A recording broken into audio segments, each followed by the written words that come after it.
to GalacticConnection.com, one of the most popular blogs on the World Wide Web today for alternative news. Stay tuned for the latest information on our world shift from enslavement to galactic involvement, as well as current intel on any blockages impeding us from our sovereign birthright. Knowledge and self-mastery are key at this time. Our commitment is to present you with the latest breaking conspiratorial articles, off-world messages, exopolitics, cutting-edge technologies and sciences, and also an ever-significant intertwining of spiritual support and metaphysical scope that one needs to dive down the rabbit hole in search for truth with balance. We are truly on the horizon of a new golden age filled with the promise for more love, worldwide peace, and accelerated intuitive skills, where every living being can exist in cohesion and abundance. It is whatever we envision and dream this new world to be. I say to you now, let's redefine the new world to the beginnings of our own precious heaven on earth. Galactic Connection is here to provide the pulse of Mother Earth through an eclectic range of interviews each Tuesday afternoon from 3 to 4:55 p.m. Pacific Standard Time, Station 2 on BBS Radio, expanding your perspectives on how we can once and for all take back our freedoms, our joy, and our connection with our mighty I Am presence. Our intention remains true to connect hearts and minds everywhere in order to obtain global unity and galactic and universal acceptance. Our discussions will continue to cover anything to do with galactic society and our involvement with our galactic brothers and sisters. Our guests are experts in their fields, and our radio shows have been coined as some of the most thought-provoking out there. In addition to our daily blog, which runs 365 days a year, we also offer a realm of healing services such as our world-renowned implant removal processes, our spiritual past life clearings, our galactic violet ray alchemy from Alexandra, who shares in the lineage of Merlin, and other cutting-edge healing technologies. Check our site out at GalacticConnection.com now, sending you a wave of light, love, and inspiration, and a personal hug and thank you for listening to our Galactic Connection radio show and visiting our blog today.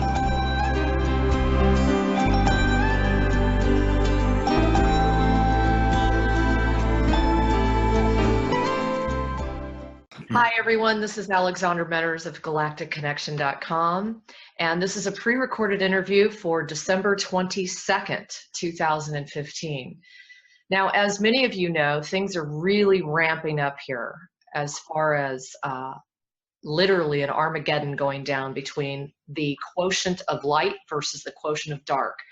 We're hearing incredible intel and information regarding behind the scenes arrests. And I do want to tell some people out there that things are looking really good for us. There's a lot of really amazing activity that cannot be shared at this time, and it's for very obvious reasons. But I just want to let everyone know we are truly having one victory after another. And I mean huge victories. So I really want to share that with the whole world. Hang in there. I know this is a very intense, tough time. The energies are just, man, I don't think any of us have experienced this sort of thing in a long, long, long time. Till the last time we did this, right, Will? Oh, absolutely, Alexandra. Last time being how many thousands of years? Exactly.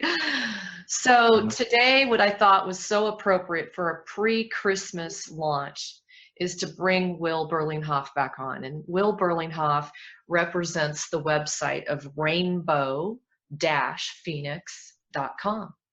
And his lovely wife, Callista, maybe she's still there, she's over on the sidelines assisting him, is the right-hand woman. Awesome people. And Will has been basically, he's been involved in this for almost 30 years, having some phenomenal gifts, really worked hard to get where he is today. And now he has been chosen and selected to bring forth this amazing, powerful force that was originally brought through Edgar Cayce, and that is cosmic awareness. I felt that this was a very appropriate interview at this time to bring forth some encouraging information as well as some candid intel, because cosmic awareness tends to be that way. Now, I want everyone to know this was probably an extremely important interview today because we've had nothing but technical difficulties, as always. But for all of you out there, Callista and Will have been divinely inspired to bring forth a declaration of sovereignty. Now, this is very important because we are at a time right now, we are at a pivotal time in how we're going to change this planet. And it's not just about converting darkness to light. It's not just about doing missions behind the scenes. It's not just about sending prayers and love. It's also about taking action in the 3D reality. I cannot stress that enough. This is why we're here. We are an extension of them.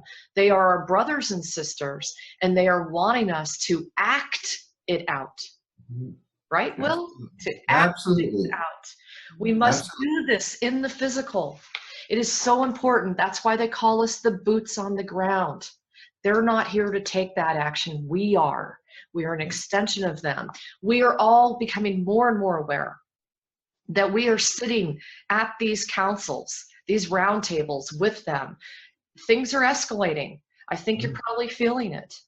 So one of the things I wanted to point out to everyone is we are going to be launching and exposing everyone to this beautiful declaration of sovereignty that came through the two of them. They've been working on this for quite some time. They were told to kind of keep it quiet until a very specific time.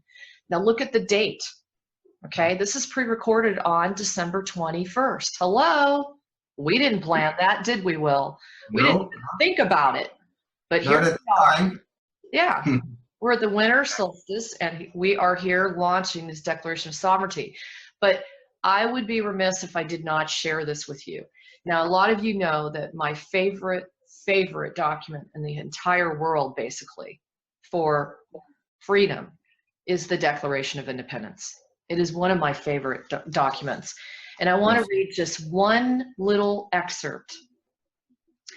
It says, "We hold these truths to be self-evident, that all men are created equal, that they are endowed by their Creator with certain unalienable rights, that among these are life, liberty, and the pursuit of happiness, that to secure these rights, governments are instituted among men, deriving their just powers from the consent of the governed, that whenever any form of government becomes destructive of these ends, it is the right of the people to alter or to abolish it and to institute new government, laying its foundation on such principles and organizing its powers in such form as to them shall seem most likely to affect their safety and happiness." Now, please, I ask all of you, we're going to go ahead and add this into this video. Absolutely. I would ask you once again to please read the Declaration of Independence. Why? Because as you read through it, they will stipulate the reasons that they formed this group in secret. And many of them, as you know, either died, lost their family members, lost their homes, their businesses. They had very, very scary ends because of what they did here. Now, we are not in those times. We are very protected. We have immense amount of protection right now. But one thing that's going to blow your mind is if you read this document, you will see that it is exactly the same predicament that we are in today. It is unbelievable. So with that said, I'd like to read off, if that's okay with you, Will. Yes. Okay, I'd like just wanted to make one quick comment on the Declaration and its importance. It proclaimed the freedom of every man and woman. They didn't specifically said man, woman, but it was implied.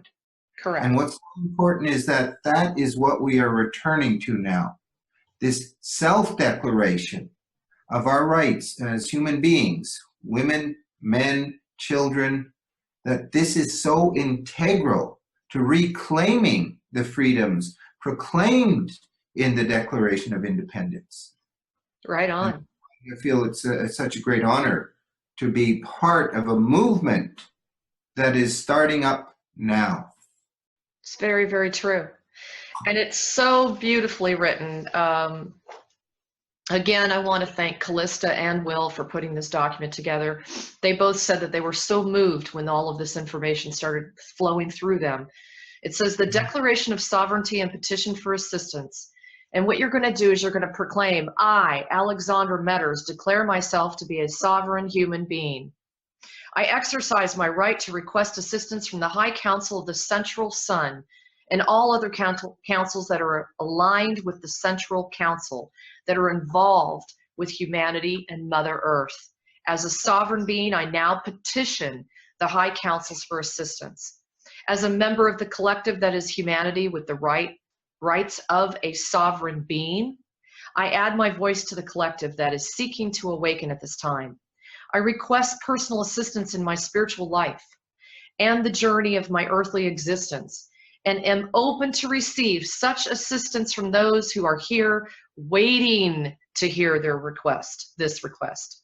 Furthermore, I add my voice to the collective awakening sovereign beings, the true voice of humanity, in the request that assistance and intervention be given at this time to help humanity as well as Mother Gaia to pass through the seas of turmoil that are affecting the planet and the solar system.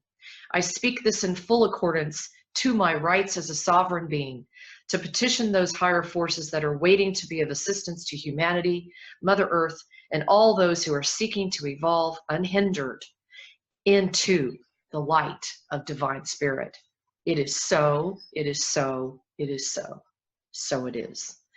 So that's going to also be on the screen. We're also going to be putting this as a transcript below this interview. We ask all of you, please spread this worldwide. Let's get this going. This is pretty simple. If every single one of us declares, proclaims, and what's the difference between declaring and proclaiming, Will, versus praying? Well, praying is a little bit of a submissive action. It's relatively private, although you can pray with others, of course. But a proclamation or declaration is you saying, I proclaim this. I declare that I am a sovereign being with the full rights of a sovereign being under that which is divine source or spirit. It has so much more force. It does. You take it in your heart and you punch it out there. It's like the difference between meek and mild and submissive, asking for benevolent, we hope, God to answer our prayers, versus a statement of my divinity and declaration that it is so. I so agree. And also, we are literally in the training wheel stage of learning to be an authority at all times. Absolutely. I don't care how confident you are. I don't care how together you are, how evolved you are.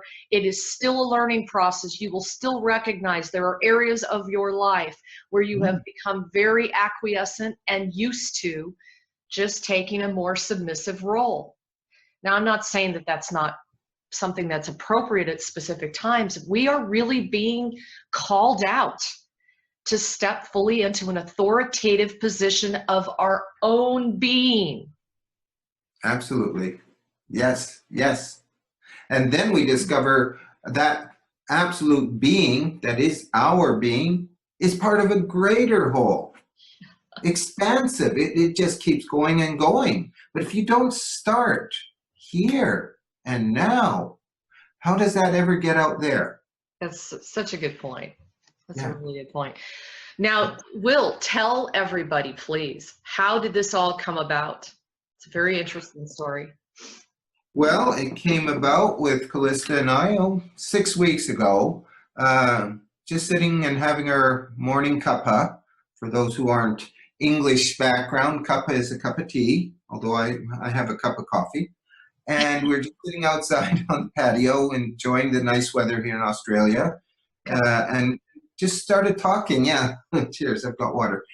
Just started talking about things as we usually do in the morning, comparing dreams and this and that. And Callista had, no, I got to get this straight, because this happened before she heard one of Alex Collier's interviews, okay?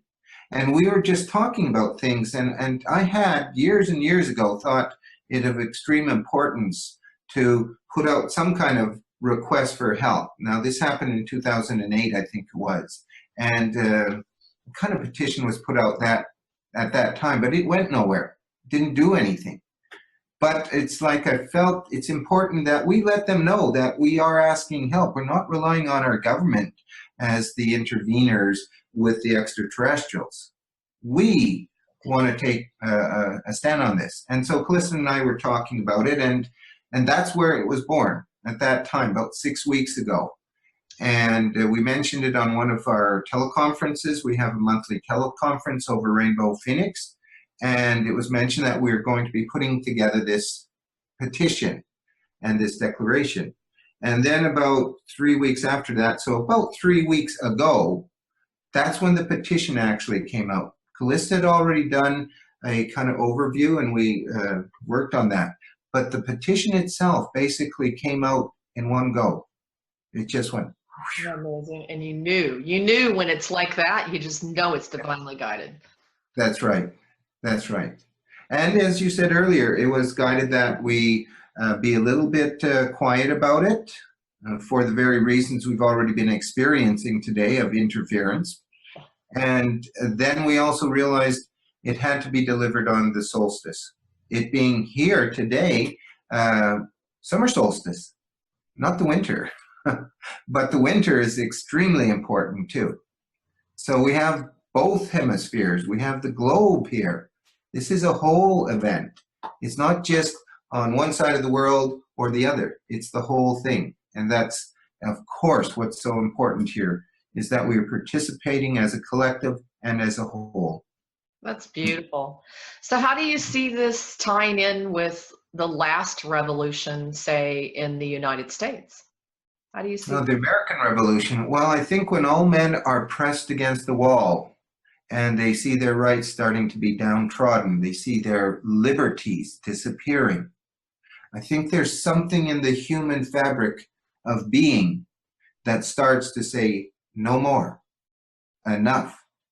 And that is when being pushed like that, pushed to the wall like that, good men rise up. Good men say, I will fight for my freedom, my liberty, and for my family's freedom and liberty. So that's one way we can compare it, that humanity is getting compressed now to such a point that most people are shaking their heads and they're just saying, what the heck is happening? How do we stop this mad roller coaster? Right. But a big difference this time is that it is my personal belief, I state that outright, that I don't think this is a call to arms in that we go and pick up arms. Right. And take them down by force. Because if you dispose one dictator by force, you just create a new one. Okay? Now, I'm not talking about the right to defend ourselves. I am not talking about the fact that maybe some kind of conflict will occur, and maybe people will have to be willing to put their lives down. But the real emphasis here of this petition and this proclamation is to bring in those higher levels of spiritual intervention and extraterrestrial intervention so that we don't come to that point where we have to kill one another to force a solution. I think we need to go upstairs now. I think we need to raise the bar into a whole new arena that is about that understanding that as multidimensional beings, as we each are, as divine source beings, that we have that capacity to do this, to go beyond what we have been prescribed as the state of our being, which is physical. All can happen here, all must happen here, and will only happen here, is how most of us think. But why? Why is it all only here, the physical, when we're more than physical? certainly, you know, flesh and bones, I can pinch myself and I feel that. That has application. But what we are starting to see now, and I think this is what is so essential here, Alexandra, is that we are sensing something so deep that, you know, in 1776, they understood it. And they went to the wall, and they came off that wall, and they said no more. And that's what we're doing. We're saying no more. This is enough. Because they have crippled us. This is a very important thing to this whole matter. If you're crippled, if you're handicapped, there are things you can't do. And sometimes you have to ask for assistance simply because you have, maybe in this case, the physical handicap of blindness or a lack of mobility or whatever.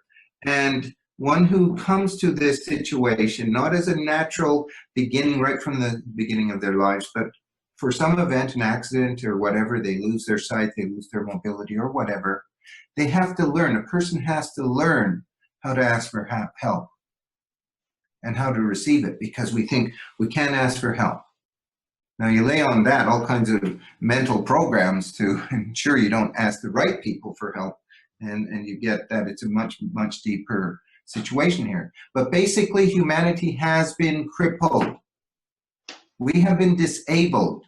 And then we're told, oh no, you phone home to God, the Lord. I'm not attacking anyone's beliefs, but that is a misguidance. Yet we all have a sense of spirit. We all know there is divine source. So what we're seeing here, what I feel is happening here, is divine source, our multidimensional being, our expanded consciousness is starting to light up. Is starting to happen.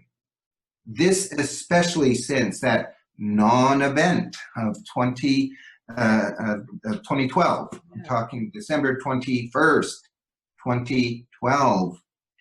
Wow. Think about December 21st, 2012. that. And it was 3 years ago. Years ago. And it's a 3 today. It's a 3 today. Interesting. So there we have it. There's some more. Well, you know, I wanted to throw in there, Will, that this is also an issue for the community because we have been conditioned. There is a conflict internally, I would say within many people, as to, gee, should I ask for help? Because then I'm playing into the whole, oh, I need to be rescued thing. You know, oh, I'm asking to be rescued. No.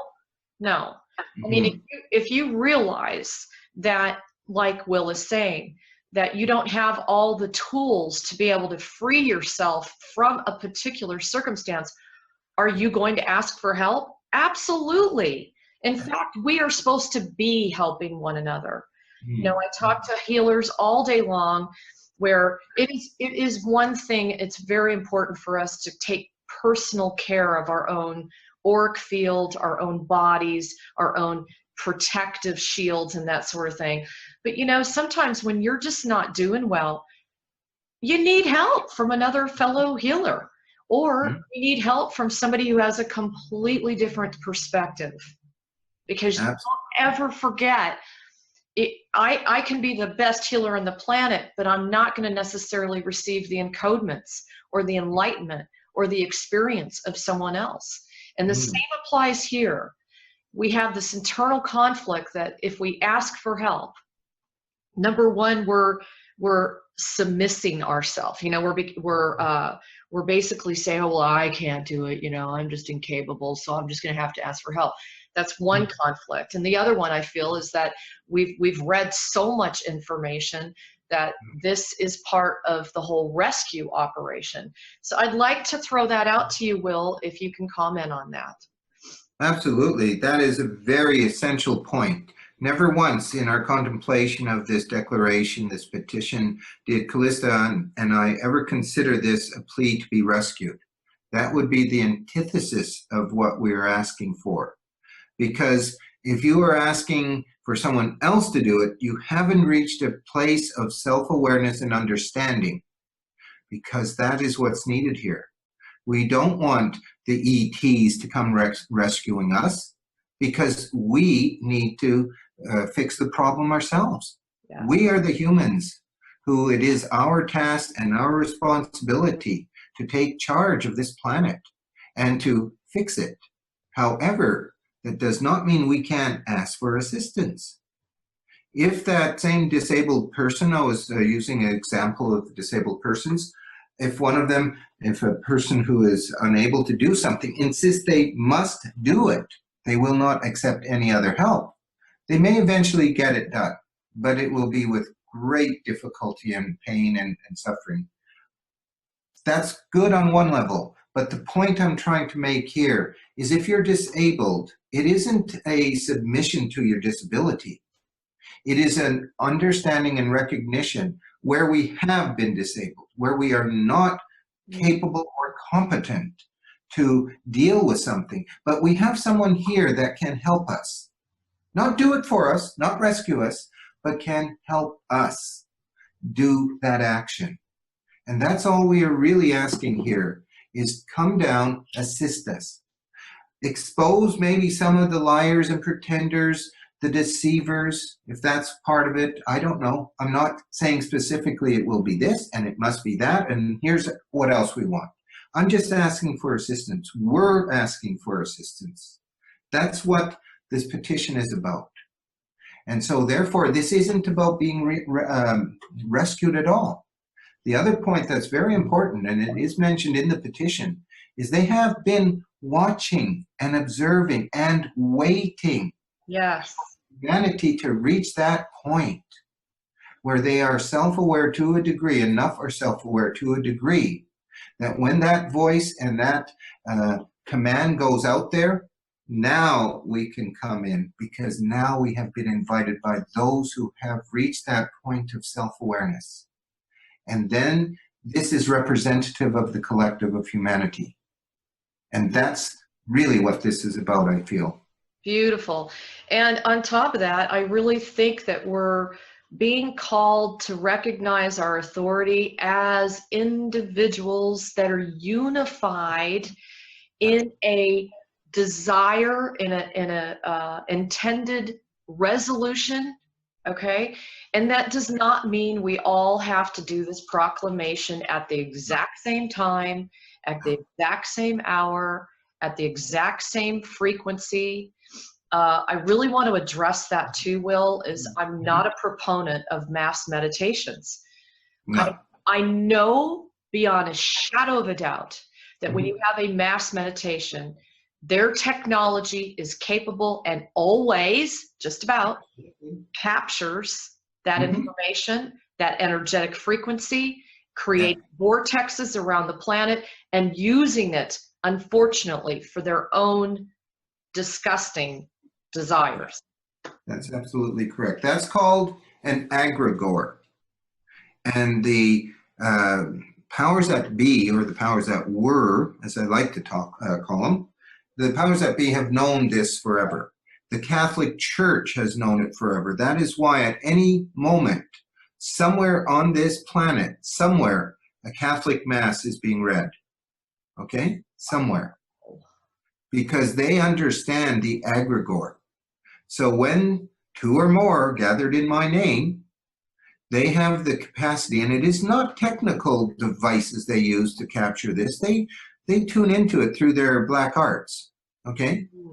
And so they can tap into the egregore energies of any group, be it a collective group of meditation and meditators, or a church, or a synagogue, or whatever, you know, a political meeting, a football game, you know? Yeah. They are still reservoirs of collective energies, unconsciously pooled together and then used, as you have said. That's why this particular petition, as you said also, is for you to put out whenever you want. And you can do it a couple, 3, 4 times. It doesn't mean you only do it once. And then that energy is not hijacked to be used for something other than what we desire it to be used for. Exactly so. Exactly. It's interesting we're even having this conversation because, to tell you the truth, that wasn't something Callista and I ever thought about. But as we talk about it, it just makes so much sense that they can't hijack this energy because there's no one time where a group of people are all going to be gathered together to do this this thing, this declaration. It's about you doing it yourself. I'm not saying you can't come together with others, but it's impromptu. It doesn't mean it's a big event. Exactly. If it's impromptu and it's not on the airwaves, on an internet chat, or on a radio show like this, trust me, I know I'm monitored. Will know he's monitored. We know they are monitoring everything and everyone. Okay, some of us more than others. But I can say to you, if you do this in the privacy of your own home, whenever you feel like it, you know, and you divinely call your pillar of light in, knowing that it's impervious to all negative influences, you're good to go. You're good Absolutely. to go. And it's such an easy thing, you know, aside from that effort of putting your own name after I, and then we put our own names in, it's just read. You just read it. Yeah, it's very simple. Everybody can do this. They don't have to have special skills or, you know, clairvoyance, clairaudience, clairsentience. They have to have the desire and the intent and the willingness to step into that energy. That's all. I just wanted you to know I saw someone come in here in the corner of my eye just now. Interesting. And I could feel like they're just so stoked to get this out to the world. They certainly are. I totally agree with you, Alexandra, and I think that's what's so exciting about these times. We are moving into a revolutionary period of human development that will put us so far beyond what we have been for thousands of years. But it's just the beginning, folks. We don't have the knowledge. We have to pass through a barrier of that which we define possible so that we can step into the impossible. And I think it's a device like this, a means to put something like this out that helps us to expand in that direction, in an awareness that, hey, maybe we aren't simply very limited, prescribed human beings that live 7 or 10 or whatever, and that's it. Then their time on the stage is done, and nothing you can do. You know, sorry, I was going to add too that when you're doing your proclamation, you know, do not forget what the Ascended Masters have said all along, and that is use all the aspects of your senses when you're doing this. Don't just read it and go, I, Alexandra, you know, really, you want to hear it out loud. Why do you want to hear it out loud? Because it's a resonance, it's a frequency, and your voice is unique only to you. I mean, there's no one else that has the same frequency and the same code as your voice. That's just incredible right there. So you've got that. You also want to put your heart into it. That has its own frequency and its own signature. And then you want to put your power into it and your intention of your third eye and what you foresee, what you want us to accomplish on this planet for the people, by the people, we the people. We are there now. That's the most exciting thing. We have made so much progress. We are literally there. Yes. We just need to expand our way of seeing the world. We've been so downtrodden for so long. All we have to do is just kind of open the door and see, wow, we actually made it to the door. We can actually open the door unencumbered and nobody's going to, you know, prevent us from doing so. Absolutely. And the beauty of what you're saying, I'm going to expand a little bit in a different direction, but it certainly ties into what you've just said. I actually took shamanic trainings for 9 years. I followed the shamanic path. Very wonderful way of getting to understand Mother Earth, connecting with her, working with ascended masters and energies of divine spirit, okay? And one of the things we are told often, well, most times, was the importance of ceremony. How important it is to do ceremony. Yes. But we don't know ceremony. I mean, what kind of ceremony do we practice in North America when someone has come of age?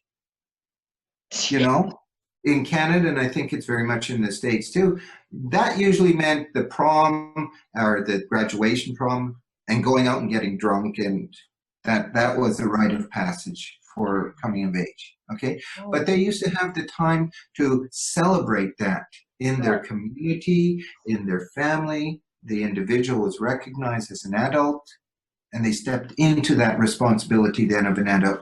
At 18, that was yesterday I was a child. Today I am a responsible adult in my community. Okay.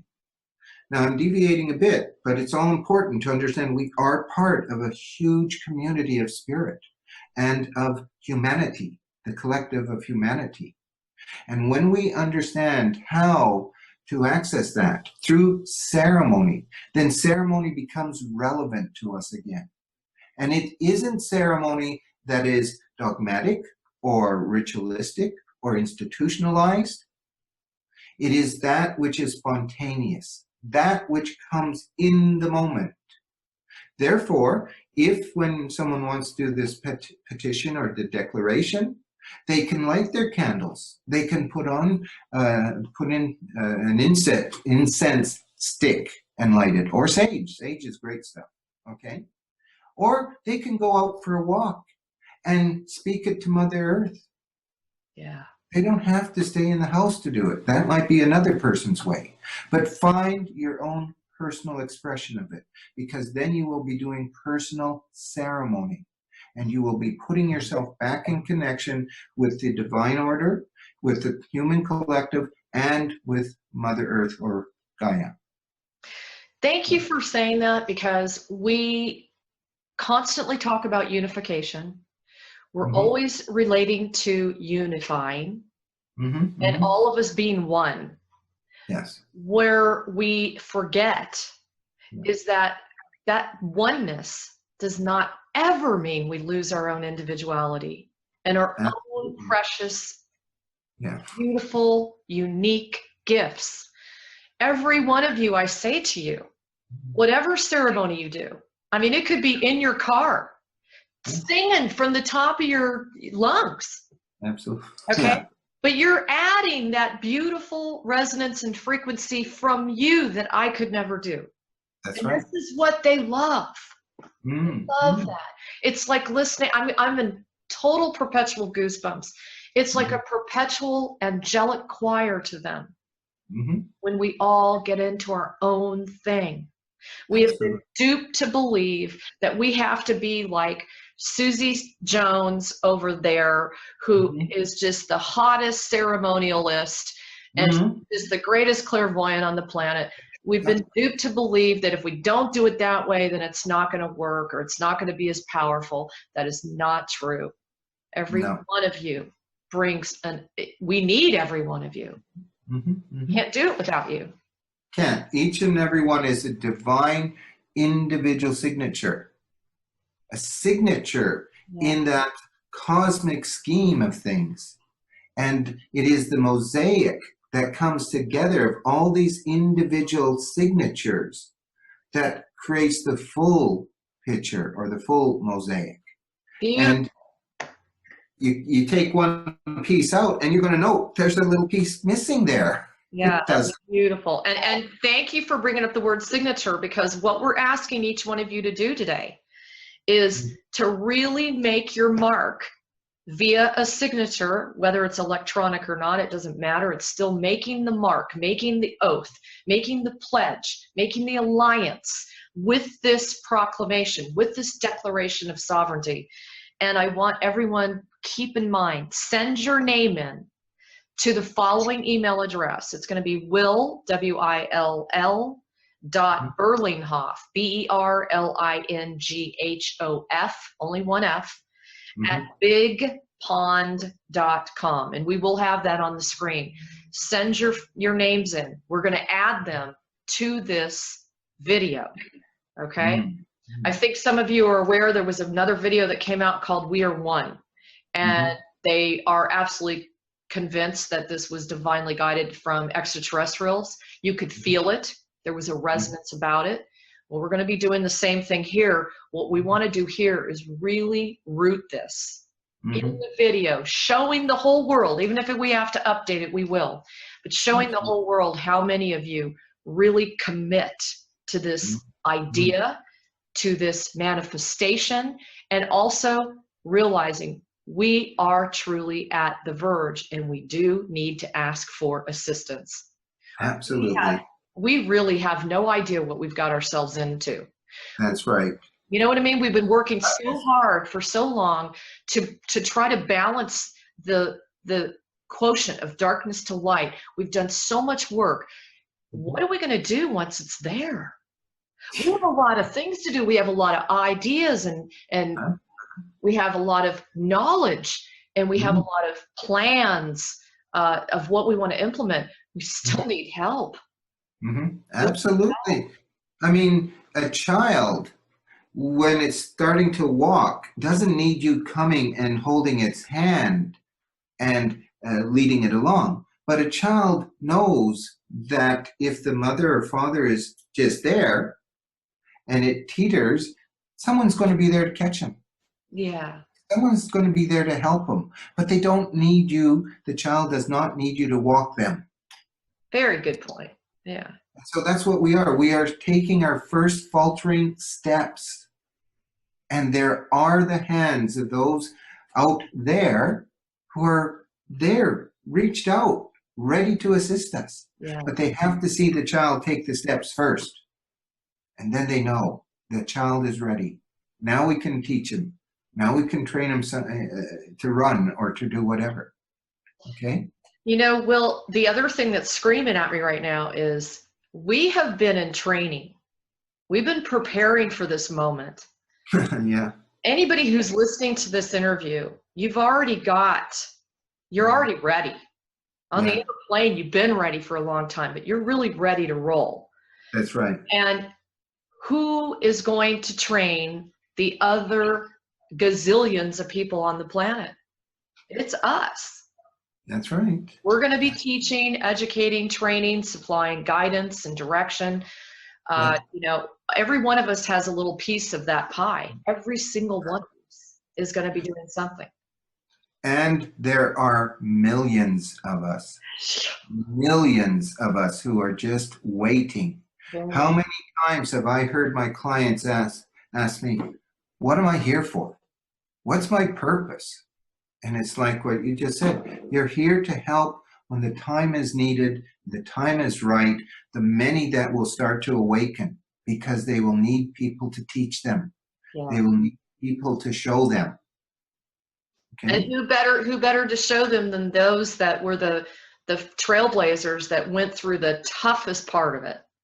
Absolutely. And toughest meaning we went through the longest awareness of what was really going. You know, it's heart-wrenching to be aware in all of these years that we've been going through this and not being able to literally unify as a team. Okay. You know, many of us are always commenting how we feel so alone. Yeah, I think that's a byword for, you know, a seeker, a spiritual seeker, someone who has that feeling that they're part of something. They're not from this planet. My family never understood me. I didn't fit. Exactly. It's like being alone is a major part of that journey. And I think because we've suffered quite a bit, we've had a lot of challenges and adversity.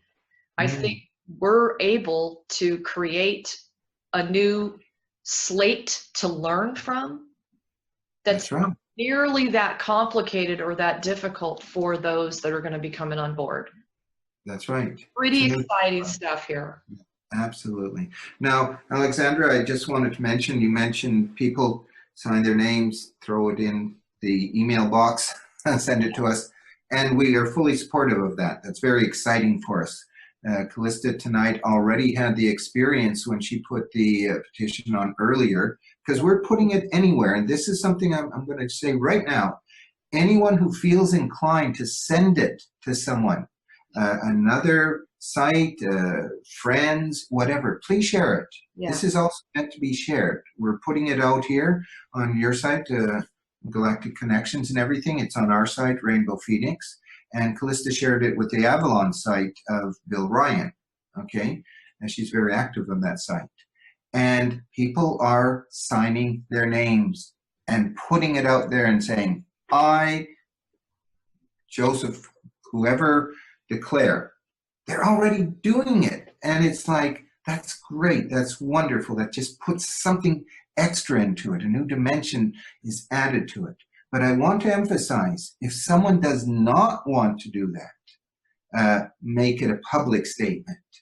Don't feel you must. Yeah. This is still first and foremost your personal ceremony, a personal declaration of your own sovereignty. And that's what's the most important. We will gladly and gratefully receive any who want to send their signed petition or whatever, or their name to it. But it's not an absolute total must. It's only for those who feel so inclined. Okay, I just wanted to add that. Thank you. Again, this is all about individuality. You know, we don't need to all be reading from the exact same script, no. Or, you know, twirling in a certain direction while we're doing it, or doing it at the exact same hour and time across the world. I'm telling you, it is super powerful right now. They're waiting for all of us to come online. And how many of us have heard this before? From a ship, when they look upon the earth and they see that we are doing something where we're invoking them, or the light or God or the supreme Mother Earth, whatever you want to call it, they say that the light, it lights up. And they're just observing all that. That's going to happen whether we do it all in one sequence or not. That's right. One time sequence. So anyway, again, send your name out to Will, WILL .Berlinghof with one F at bigpond.com. That's it. And I look forward to hearing from anyone and everyone. So I'm sure everyone is waiting, anticipating to hear from Cosmic Awareness. Are you game? Absolutely. I am game. Yeah, why not? Let's go for it. Let's see what Cosmic Awareness has to say. I'll just take we have about, let me see, we have about an hour and 15 minutes maybe, something like that. That's great. We'll probably do maybe about an hour of channeling, and you and I can spend some time at the end. Sure. Okay? Sounds good. If that works for you. Okay. Now, Alexandra, you've got some questions you want to ask me. Is that so? Yes. Good. I think Cosmic Awareness does also have a statement to be made, or shares with us about the petition and the declaration. So what we'll start off with is an opening message, okay? Fantastic. We'll let it flow. Whatever happens, happens. We'll let it flow. I'll just grab I hold these two little boji stones. They're very unique stones from Kansas. The state of Kansas is where they come from. And those who are into boji stones know all about them, but I just use them to ground myself while I work.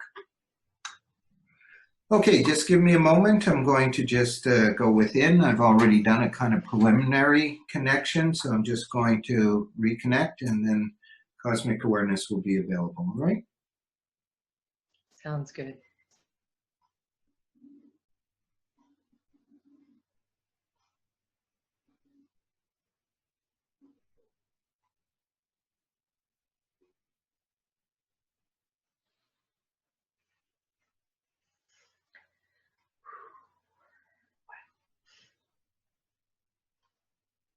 That which is Cosmic Awareness is now available and greets one and all on this very auspicious, monumental day, this interview between Alexandra and Will being one of great significance, the launching of that which is the declaration and petition that was formulated by Callista and Will, is that which is of great importance and great significance.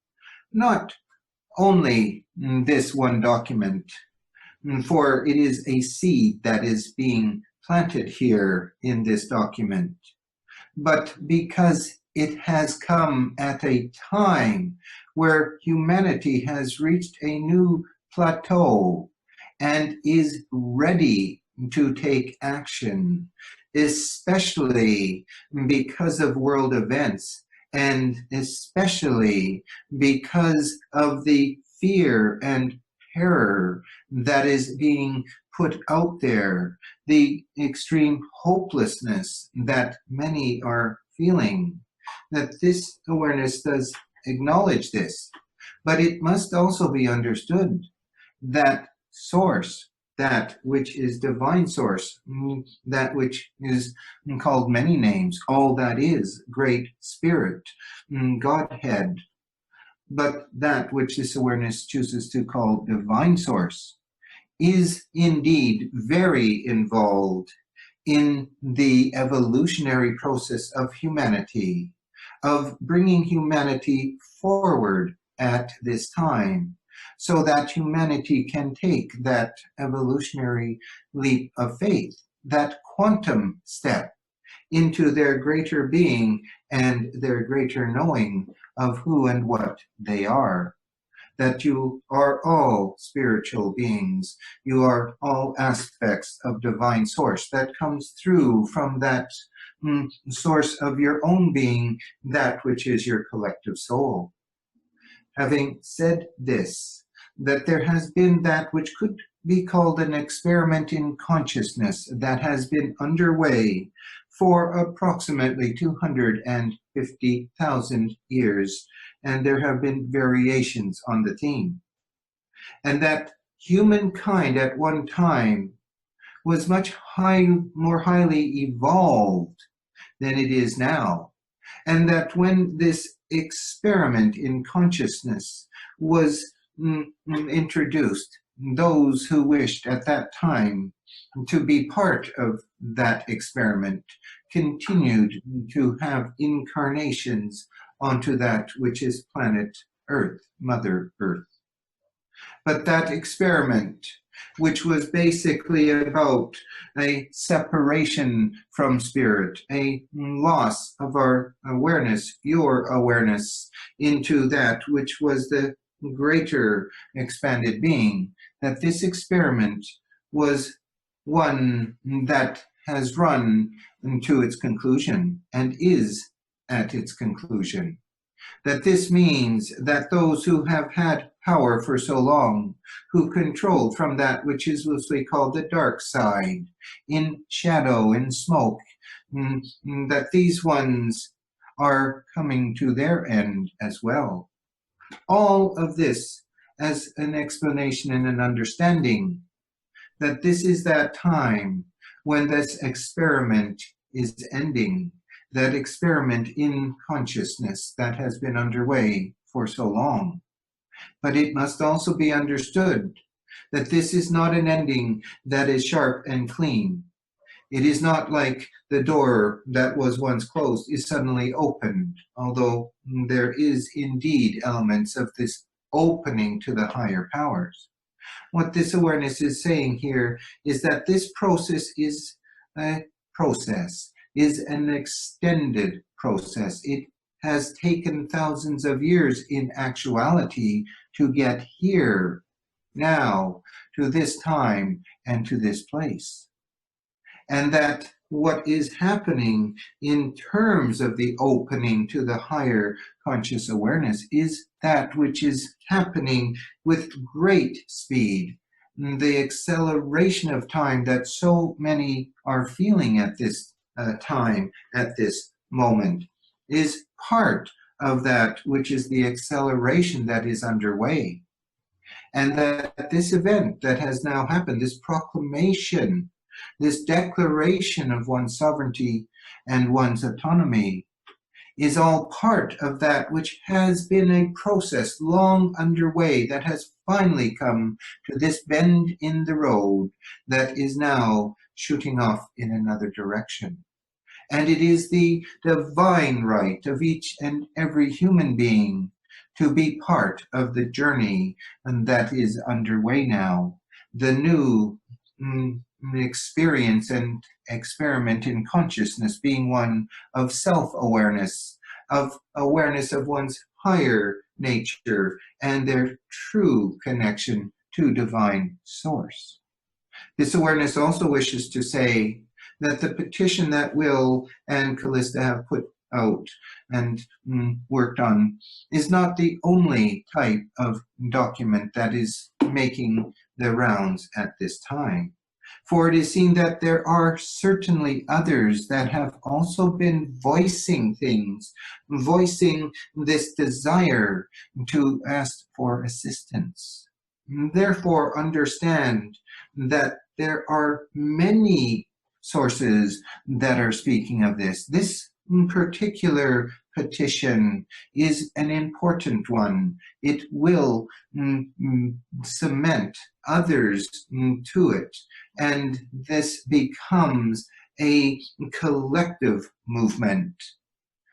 Do not think that this declaration and petition that is being released here now at this important time, the time of the solstice, winter and summer solstice, is the only attempt by Spirit to bring clarity and wisdom and understanding of the true nature of one's being forward at this time.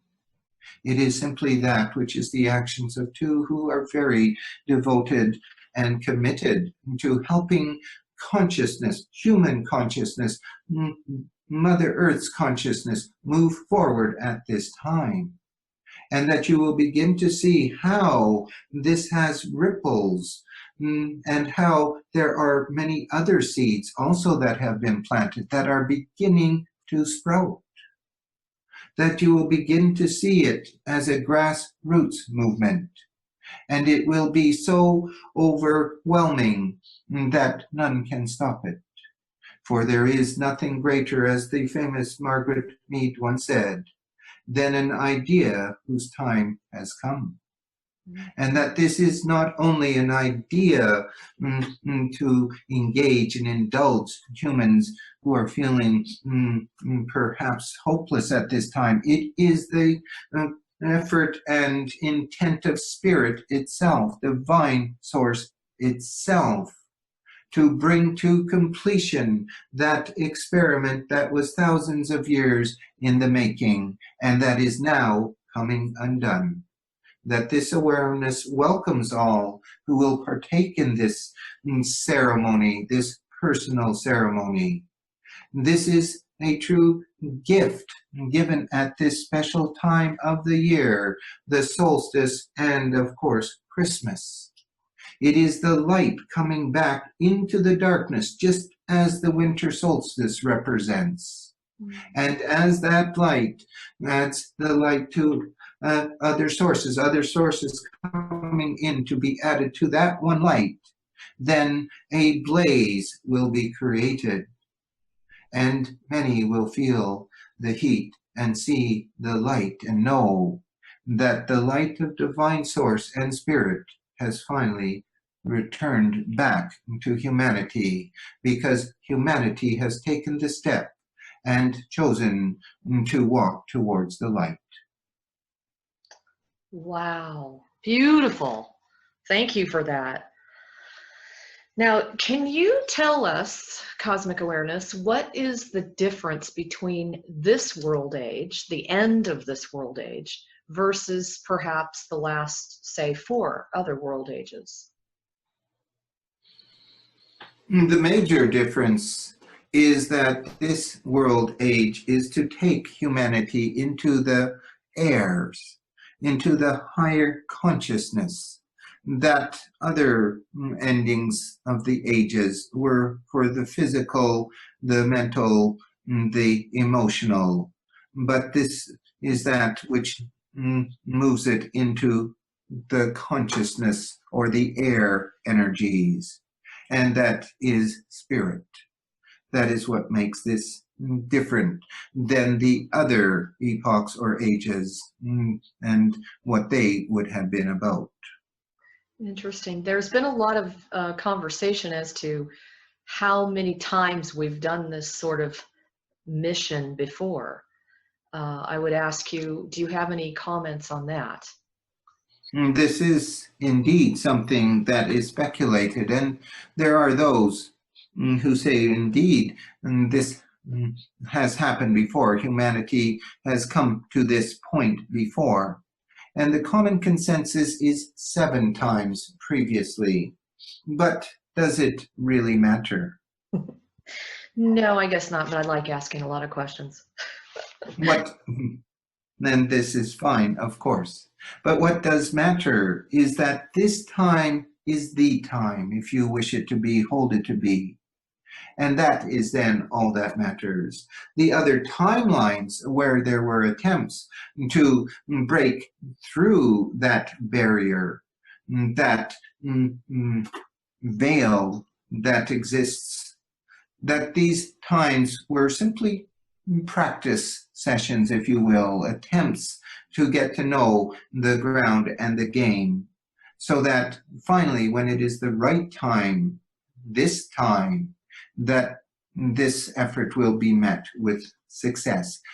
It is already seen that it was successful, for herein lies that concept of time being simultaneous. The linear concept of time is that which most live their lives by. But of course, many hold and understand that time is simultaneous, happening in the now.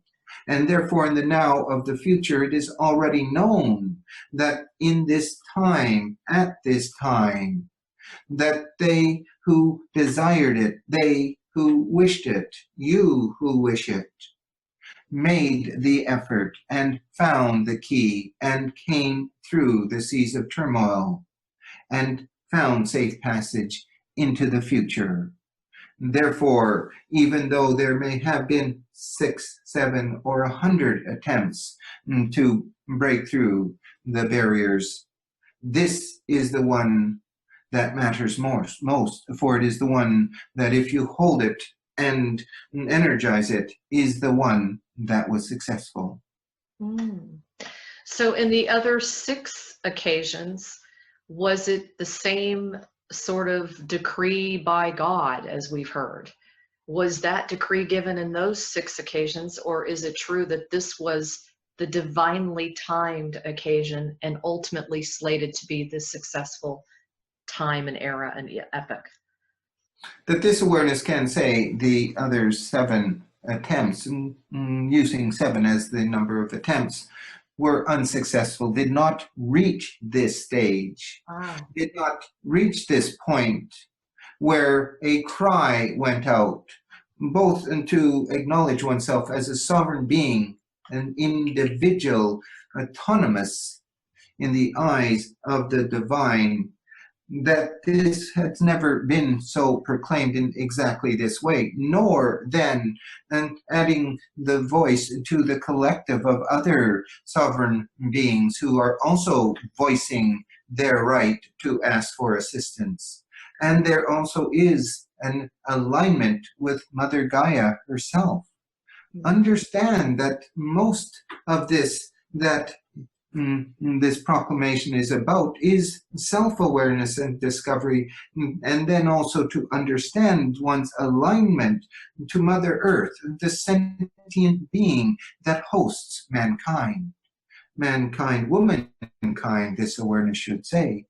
And that mankind, womankind are here not only as the children of Mother Earth, but also her guardians. And as guardians to Mother Earth, that there is a responsibility to bring her forward, but she has her own way as well. And that in her way, she is protecting her children and bringing them forward. That approximately 3 weeks ago, Mother Earth, Gaia, shifted. And she is now sending out the codes, the crucial codes that are leading to a shift in the vibratory energies of Mother Earth herself and of all her children, all of her creatures, including mankind, womankind, humanity. And that this too is part of the reason why it was never successful in the other occasions, for Mother Earth herself did not quite reach that point. This awareness can only share this. It is not said that you must believe what this awareness says. It can only bring forth this information and say that because of the focus that you might have now, and because of the focus that is energetically available, both in humanity as well as Gaia, that these factors are coming together as they have never come together before. And the door is opening to the future that lies within. Wow, thank you. So do you agree that all of us that are listening to this interview are ultimately time travelers from the future who have come here to support this shift? It could be no other way. For to understand what the future held means that you have already achieved a deep, deep, deep understanding to who and what you are. And that as divine source, as spirit, as the soul, live in that moment, the divine moment, the eternal moment. As they live in it, as you live in it, I, Callista, this awareness certainly, as all live in this moment, then there is that perception and understanding that which happened in the past is still a moment that is available in the moment of the now. What is actually more involved is frequencies and the shifting of frequencies. And in the shifting of frequencies, one can alter their perceptions. And in the altering of the perceptions, suddenly one is not in a future context of the now moment, but in a past context, that which might be called this present context. That it is all one and the same, but it requires the changing of frequencies, the changing of codes. And the frequencies, the codes have changed. And that means that individuals can now acquire new codes, for these are being downloaded, and that you can acquire them consciously or unconsciously. And as you make the efforts to understand the situation, as you come into consciousness, those codes, those frequencies can actually have a deep resonating effect on your personal lives. Nice. Does this make sense? Yes, it does. Thank you for that. Can you also explain the significance of the Council of the Sun, which you notated in your declaration? Well, not you, but Callista and Will notated that in their Declaration of Sovereignty. Can you talk a little bit about the significance of the Council of the Sun versus all of the other types of councils, such as the Andromedans, the Syrians, the Pleiadians, the Agarthans, etc.? This awareness would start not by speaking of the Council of the Central Sun, but in presenting a concept, a way of understanding a very important matter, the matter of how it is that the soul can come into a physical state of existence in the first place. If the soul is from that place of higher frequency, fifth dimensional frequencies, that there are gateways that must be traveled through to downsize the soul that is shrinking itself, if you will, so that it can fit in this minuscule body, this physical form that it will eventually inhabit. It is because of the expansion of the consciousness in those higher states that it must be brought into a smaller package. Therefore, it must go through gateways. And that one of the major gateways is the gateway of the central sun of the universe. And it is when one has come through that central sun gateway that one enters into a physical construct or paradigm in which to have a life experience in the physical. This is where the council comes into this picture. For from this eminent point, this gateway of the central sun, that which threads throughout the universe, indeed is filtered and is worked with. And those of the central council are not simply physical beings, but highly evolved, ascended ones. Many would call them ascended masters, but this would not be quite correct either. But they are all beings who have ascended, who are fully aware of their spiritual nature, even if they are having a physical life and a physical experience. And that they are the governing board, if you will, for all other councils spread through the many, many galaxies and solar systems that exist in the universe. And that is why it is appropriate to petition the central sun and the council of the central sun, for their eminent position allows them to share this with the many councils, but also to send it back through the gateways to divine source and essence, into an interdimensional expression as well. Does this make sense? Yes, it does. Thank you. So how large is the governing board of the Council of the Great Central Sun? That it is seen to be thousands. But when these thousands come together through their telepathic communications, they become one. Therefore, it is one and many that compose the central council. And it is when they are in that united state of collective unity that they acquire direct knowing from source and spirit itself. Now, I would imagine that those that participate in the governing board, some of them would also be on the ground here within the third dimension?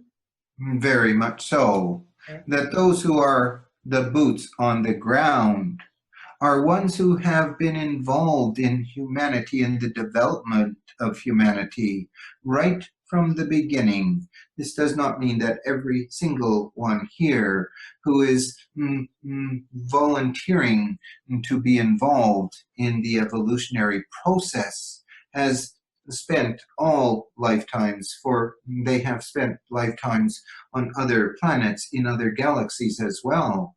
But many have had thousands of human experiences and lifetimes on this planet, which has allowed them not only to be involved, but gives them some understanding and awareness of the human collective, for they have had many lives on this planet.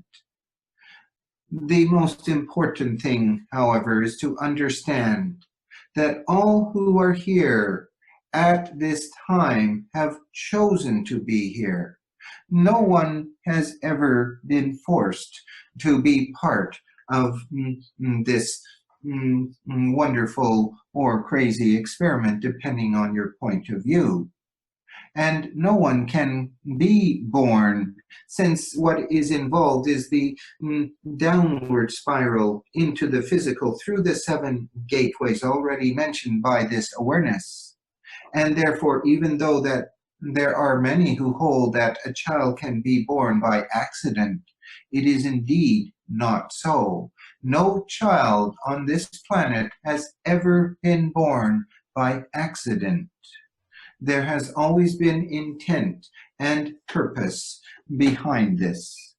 And so it is that those who are born here now, who have as their background, their spiritual background, many lifetimes, both as a star being as well as a human being, are here by choice.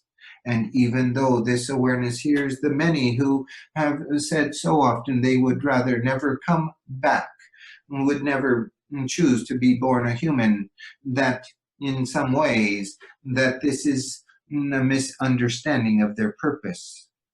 And that those who are here now have every right, because they have put in the time and been committed to this, to be involved in the unfolding of the planet and the evolution and ascension of human consciousness. They have earned the right. Each of you has earned the right to put your voice out, to make your voice heard, because you are here as one who is part of something much, much greater and whose time has come. Beautiful. Thank you. Now, you brought something up that's very apropos for a lot of starseeds today. Let's say a starseed chooses to incarnate and fulfill a mission to assist in this human ascension state.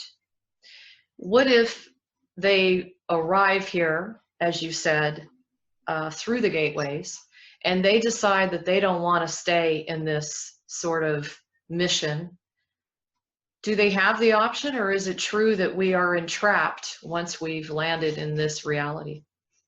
Of course, they always have the option, and it occurs tragically for some who are involved in such experiences. It happens every day. That part of the conditions of coming to this planet was an understanding, if you will, that when you entered into this planet, you would be subject to that which have often been called the veils of forgetfulness. All the memory of your soul and spiritual being are not wiped out, but hidden, put into the unconscious. Yet there is something that has always driven humanity to search for its spiritual core. But for most, in their individual experience, that which is the veil of forgetfulness, which is one of the conditions that was defining that which was the experiment, that this condition created this problem of many coming into life and never remembering or knowing who they truly are. Now, introduce into this the concept of free will, for humanity has been given free will. Each individual has free will, can make choices. Of course, when a choice is made, there is a consequence. And this is that which comes up often as karma. But this is a slightly different matter this awareness will not speak on at this moment. But what it is wishing to say here is that even though one has come down through the gateways, and even so one has agreed to have this human life, and indeed contracts were made with those who would play major roles, agreements made with these ones who are to be your mother and father, your siblings, your friends, your society, your community. Even though such agreements may be made, that at the point of entry, it may be determined by the entering soul aspect, for each is this aspect of the soul that enters, that they do not wish to go through with it, and they abort. They choose not to be born. That this is unfortunately, as this awareness said, for those who have had this tragic experience, a very hard thing. For the agreements were made, a mother, a father have also from their soul level made these agreements, and then the child chose not to be born. That even if one does come through when there was hesitancy, there might be a reluctance all the way through life because of this feeling that one does not belong, or because of the extreme hardship. It is extremely hard for those who are of a sensitive, deep, powerful spiritual nature to exist on this third-dimensional oppressive planet. And many will submit many will determine and decide that they cannot go on, and thus they suicide. They end their existence because the pain has been too great. This awareness would emphasize that the child who has aborted, the individual who has committed suicide, are not punished. They are not thrown in a hell. They are helped. They are rescued, or healed would be a more preferential term this awareness would use. They are healed. And when they are ready to look at the truth of that life, they are shown the truth. A life review occurs, and then perhaps further healing occurs. There is no judgment on any that choose not to go forward in life, and that all are welcome home, despite whatever choices were made. They will be shown the consequences of those choices, and they may indeed choose to return back into the physical to try again. But it is never with a complete understanding that they failed before. It is because they choose to come in and go through the veil again. Having said this, this now is changing and the veil is coming apart. And many of the souls that are now entering, the children that are now entering, are entering in full conscious awareness of who and what they are, who they are. And this includes now many who might have chosen not to fulfill a contract previously. There are so many variables here that this awareness is only giving a outline of some of the variables and of some of that knowledge of what is involved when a human chooses life or chooses to leave life or not even enter it properly in the first place. I think one of the areas where we have a little bit of confusion is hearing so much about the oppressive regime, so to speak, that dominates the energies of this planet, and the fact that even when we pass, we are manipulated to go down a path that has a light at the end of the tunnel, for example. And many people have stated, just by their own travels, astral travels and remote viewing, etc., that this represents just an open door to come right back in and reincarnate again, even though the soul had the desire not to go through with this again. Could you comment on that? Indeed. If the soul is eternal in nature, is not about the past, a present, and a future, but that eternal moment of that which could be called the present. If that is what the soul truly is, and spirit, and the multidimensional levels that extend from third dimensionality, they extend from first dimensionality, in fact, all the way to the 13th dimension after the 12 dimensions are completed. If this is so, and the soul from which a fragment of itself comes into a physical life to have the experience, then is it also not so that the soul itself, that focused personality, as this awareness calls the aspect of the collective soul that comes into a physical incarnation and life, is called, that focused personality is eternal as well? Imagine, if you will, an amoeba, and that it extends its finger outward or a part of itself outwards. And that this is like the collective soul that extends a application of itself into the physical form. And then that aspect tries to come back. And somehow it is severed and seems to be lost.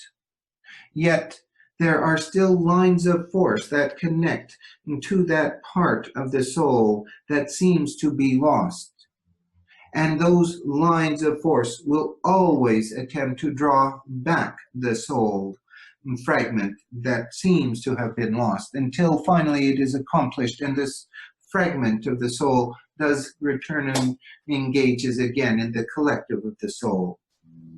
Now, to your question in more detail, that there is indeed that which is a device in fourth dimension, thus it is fourth dimensional technology that is used, or more appropriately has been used, to trap these aspects of the soul that are seeking to return home.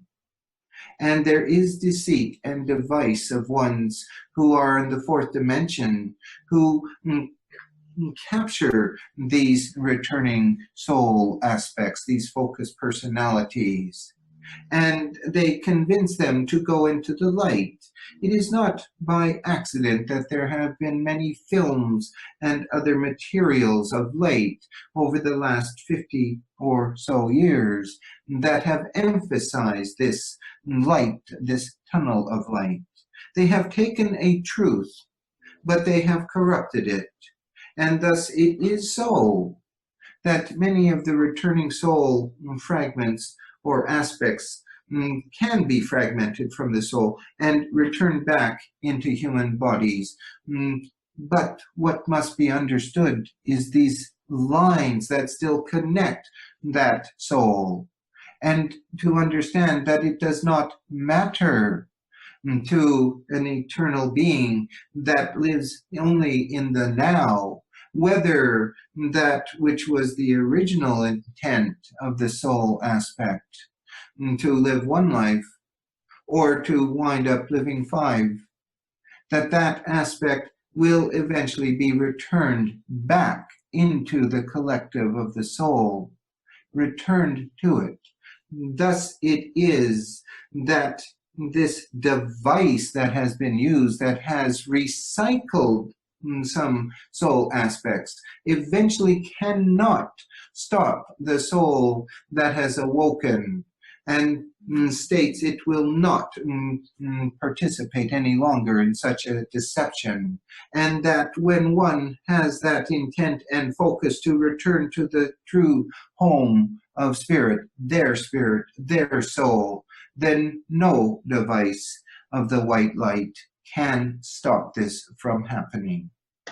However, having explained this awareness can also declare that basically this device has been disengaged. Therefore, this explanation is only one that helps those who are hearing it to understand what has been the case, but is no longer so. And that when one crosses, it is always important to stay focused on returning back to one's true spiritual home, and not to go down a sidetrack. And then there is, of course, the case of the Bordeaux levels in the fourth dimension, but this awareness will explain this at another time. So thank you for that as well, the clarification on that. Now, can you also clarify, we've also been informed that we supposedly choose a very specific contract with very specific people, including our parents, of course, and it is being suggested that even that has been hijacked through this supposed deception, that there are particular people with particular signatures and heart chi, I've read, who are diverted into far more abusive contracts. Can you comment on that? It can comment, this awareness can comment by saying this is not so. It is claimed, and some wish to think it is so, but in actuality, if one is coming from not only a fifth dimensional collective soul, but that which expands well beyond the fifth dimensional into 6th, 7th, 8th, all the way to the 12th, where this cosmic awareness resides, that these deceptions are clearly seen. But so are the many timelines and involvements that can be created through such a deception, that this deception is ultimately known at the higher levels, and is known that such a sojourn, even though it may take one into dark places, is that which is important for the whole experience of the soul, the whole experience of divine source. Divine source knows that it actually matters little whether one has had a dark life or a light life. This duality of thought on this matter is very much that which is created through the binary comprehension of reality. For it is a dualistic reality, this third dimensional experience. And most see matters in terms of right or wrong, light or dark. And if one holds an opinion because it is held by the individual, then it must be the right opinion, and all those who do not hold that opinion must be wrong. This applies to so many levels and layers: politics, religion, medicine, family, the list goes on and on. And therefore it is thought that there are those who could be captured by an outside agency against their will to have this horrendous experience. But this awareness says it is simply not so. It is understood that perhaps one will come into an extreme life situation and have extreme experiences. And it may well be felt by many that these are over the top in their excessiveness, their oppressiveness.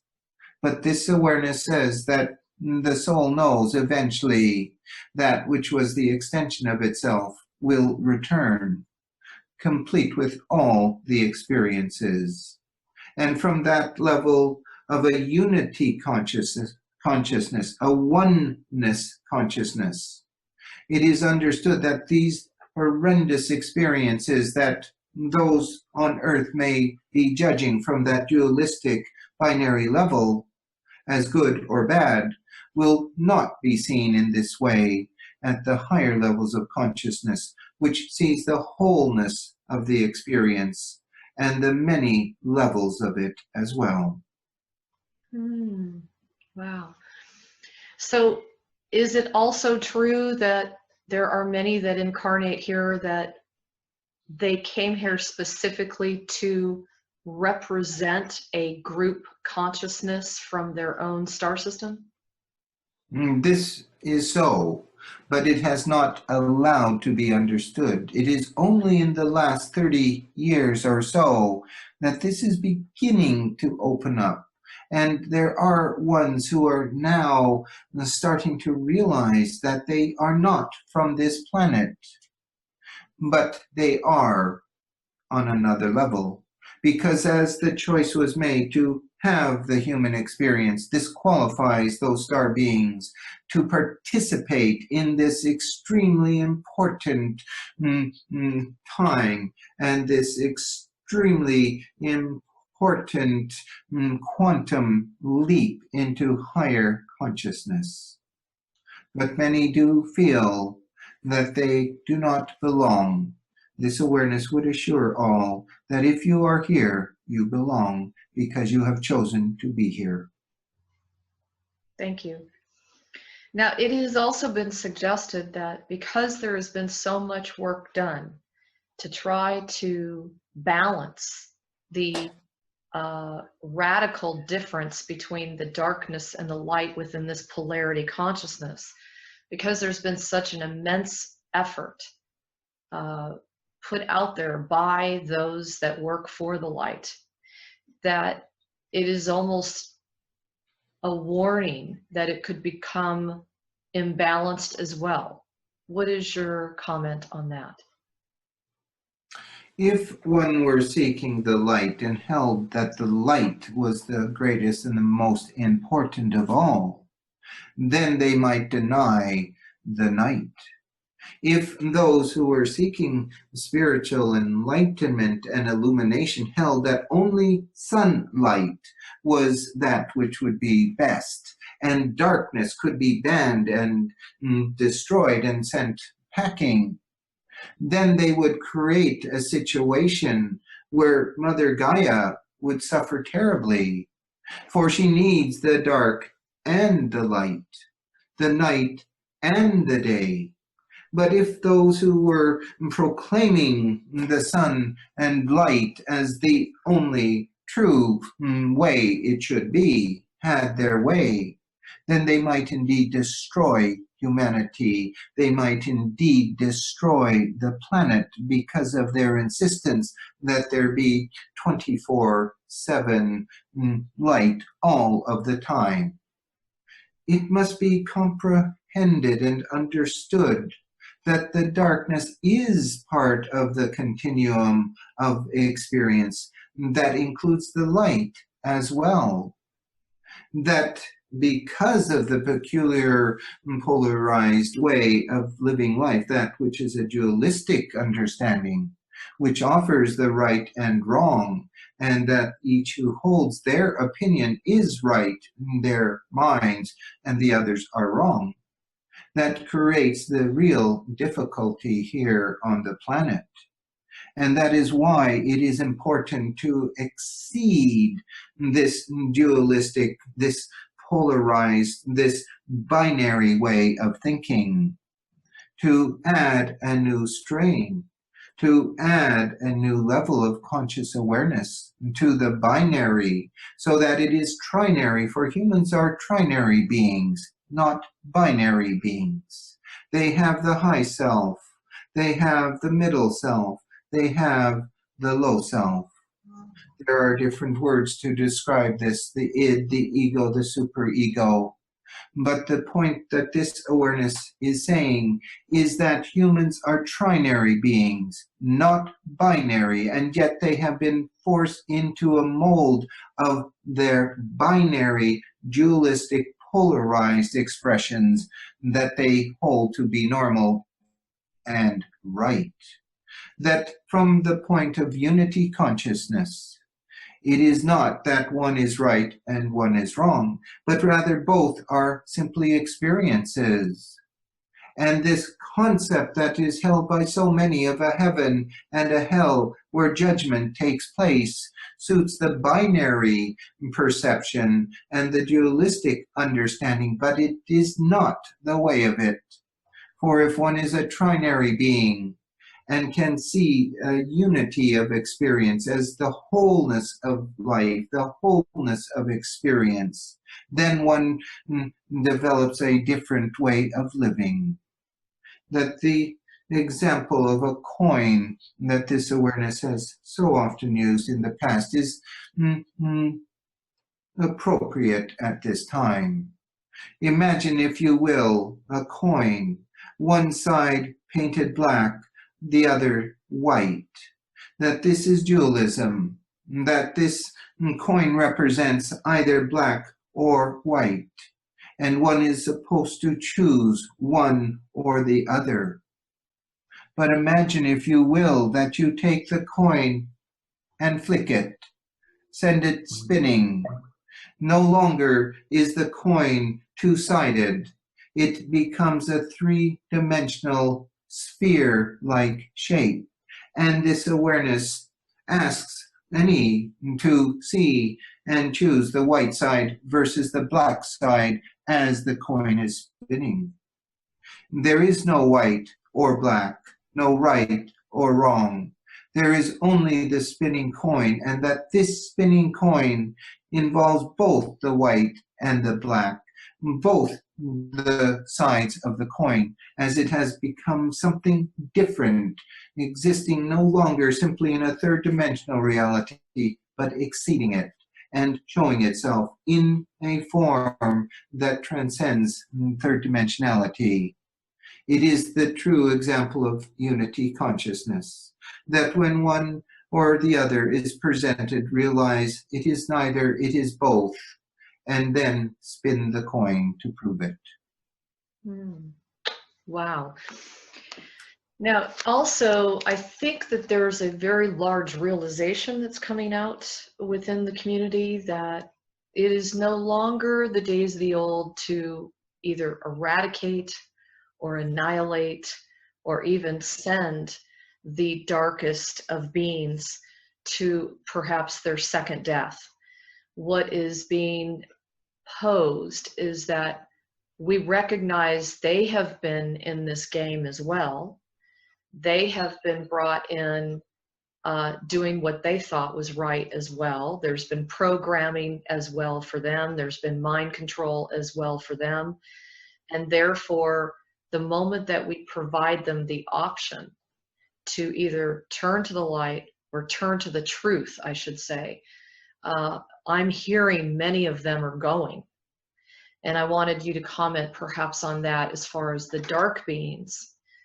We know, we hear a lot about what they cause, and of course we look around the planet as to the massive amount of upheaval and chaos and confusion and bloodshed. But I would like to see through your eyes how you see the darkest of beings in their role that they play within this thing we call planet Earth. That you have used the appropriate word, the role they are playing. That this suggests that it is something that they are acting at, pretending to be, have stepped into for the purpose of having an experience. This awareness guarantees that all have had dark lifetimes. That the New Age movement often insists that one should never look in the darkness and deny it, and to work only from the light. As this awareness gave an example recently of that concept of having legitimacy all of the time, how detrimental it would be to Mother Earth. Apply this thinking, this thought, to how detrimental it is to think that one has only lived wonderful, beautiful lives versus any life that was dark. It would not be balanced. It would not, in the wholeness of all experiences, come to that place of harmony and integration. That it is very important to realize this, for the dualistic way of thinking, of judging, suggests that it is not good to have dark lives. This is somehow unacceptable. But it is not acceptable or unacceptable. It simply is. And that as one understands that, one can realize that one, again, has the choice to go with this or not to go with it. To break free and to take on the greater responsibility of accepting that one has chosen their life and that everything about it is planned by them before they have ever entered into this life, and that they can make a high choice or they can make a low choice, and everything in between. And that they can live the dark life, or they can live an illuminated life. And again, everything in between. That this awareness says this at this time, and it may shock and even put off some, that this awareness and divine source love the sinner as much as the saint, has place for the devil as well as Jesus. That all are part of that which is divine source, divine spirit.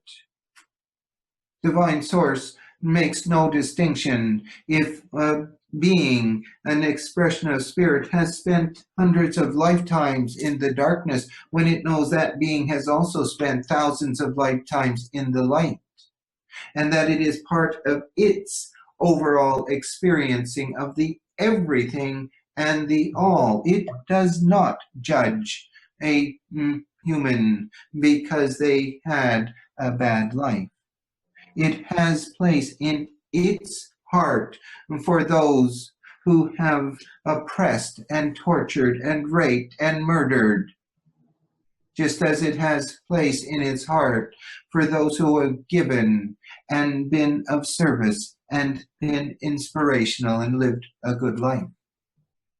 But it is hard for humanity to understand this concept, for they come always from that precept and concept of duality, of polarity, of it being right, it being wrong. This is correct, this is incorrect. But in a unity consciousness, one that sees all levels of the experience, there is no judgment, there is acceptance. This does not mean that when one has lived a life that has been in the dark, that there is no chance for healing and redemption. There is no chance for rising up one's conscious awareness and understanding that the ultimate expression of that spiritual evolutionary process is to move towards illumination, to lift oneself out of the quagmire, not to condemn it, not to pronounce it as bad, but simply to understand one does not need to live in the slime. One can rise up. And so it is for those very ones who have been the oppressors for so long. They too have been brainwashed. They too have had their roles to play in an overall experience and experiment in consciousness. That many hold the Christian concept of the fallen angels, but God, Spirit, Divine Source, has room again in its heart for the fallen angels to return home, to return back into the fullness of Spirit, Divine Source itself. And that this is what must be understood and recognized. It is not that one needs to destroy the dark ones who have done so much, but it is important to understand that when you come from an expanded place of consciousness, that you will not condemn them.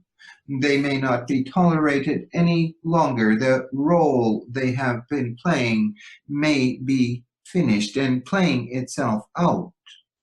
But it does not mean that they must be hunted down and destroyed, for that is not a way of wholeness and the way of the peaceful warrior, as Dan Miller once described the soul having this experience in life. Can you explain the difference between the threefold expression here? You have the light, the dark, and the combination of the two. Can you explain how that is differentiated from, say, going into a fifth dimensional field? What aspects are you combining at that point? From a fifth dimensional point of reference, one is already in the expression of that which is trinary, which is the three parts. It knows itself as that which is a complete consciousness. Having said this, this is complete to that fifth dimensional level of conscious awareness. For the sixth dimension has different parameters and levels and layers, as each of the other dimensions do. And this is only a conceptualization of this spiritual awareness. That which is the three-parted experience, the high self, the middle self, and the low self, is unique to the physical world and the physical expression of life on this third dimensional physical world. Thus, it is not quite the same.